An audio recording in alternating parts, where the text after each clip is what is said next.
Donald Trump gaining ground in key swing states, including Colorado. A new poll shows he leads Hillary Clinton by 1 point in Colorado. Well within the margin of error, of course. Gary Johnson and Jill Stein trailing far behind. Meanwhile, before Hillary Clinton and Donald Trump square off again, their running mates will face off in their one and only vice presidential debate.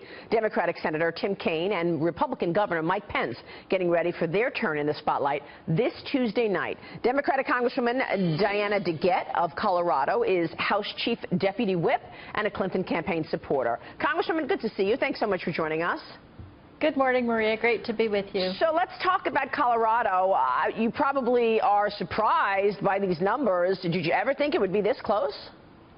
I actually am not surprised by these numbers. Colorado has been a purple state for years and years. We think it's trending Democratic, but we were expecting the polls to tighten up.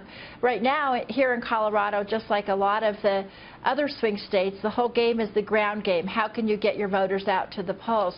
This is where we really think Hillary has a great leg up here in Colorado. She has about 5 times as many field offices here in the state. Yesterday, I was in the field office up in North Denver. It was buzzing with volunteers going out, talking to people.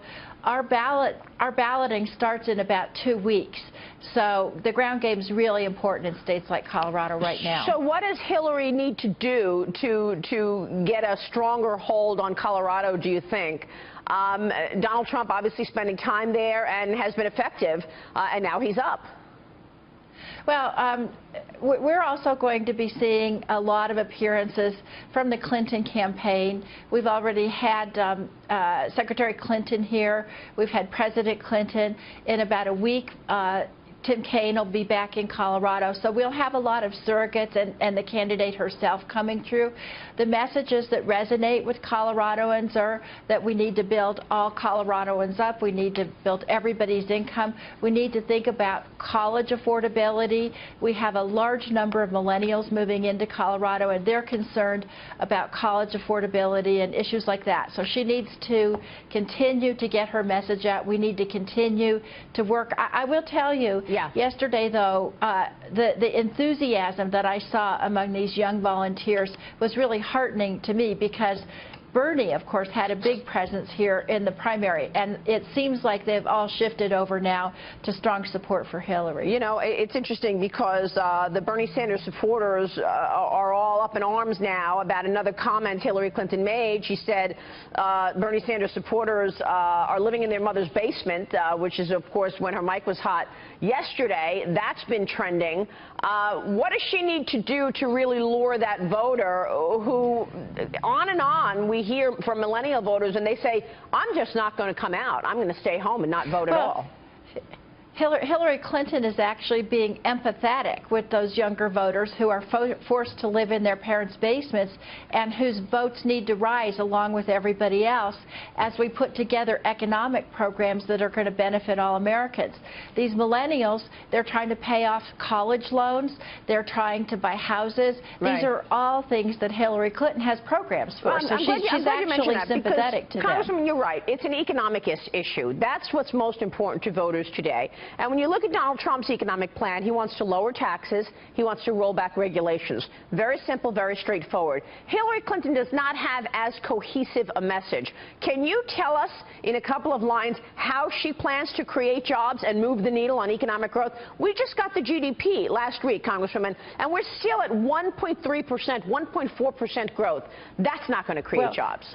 First of all, Maria, I think that Donald Trump probably mostly wants to cut taxes for himself. The revelation that came out yesterday that he took $1 billion loss and didn't have to pay corporate taxes for 18 years. While it might be legal, I don't think it's going to sit well with those millions of Americans who've been having to pay taxes for all of these years. And Hillary Clinton has a strong plan for tax relief for the middle income. Part of that is going to be making the very, very wealthy pay their fair share of taxes. And I think we can all agree that that's an equitable way to go. Well, the problem is when you raise taxes on the highest earners, you hit small business. And we all know that small business is the area of the economy that's the job creators. So if Hillary's going to raise taxes on small business, isn't that going to bust up this plan in terms of economic growth? Actually, the very wealthiest, people like Donald Trump, that's not small business. The people like Hillary Clinton's dad and other people who really are small business people, they will get tax relief under Hillary's plan. But trickle-down economics has never proven to work, and it certainly hasn't worked recently. And if you look at Donald Trump's plans, the tax cuts that the very wealthiest are going to get are astronomical. Right. And frankly, this is not what Americans want to see. They want tax relief for the middle class and for small business. You say trickle-down economics hasn't worked recently, but Congresswoman, President Obama has been in office for 8 years, and we're talking about economic growth of 1.3%, 1.4%. So in fact, it's the Democratic policies that haven't worked in the last 8 years. Well, actually, I was in Congress when President Obama took office, and he took us back from the precipice, which had been created as a result of the economic collapse under George W. Bush. And now our job growth is solid, our economic growth is solid. That's what we need to continue and really focus on these millennials, on middle class, and on small businesses.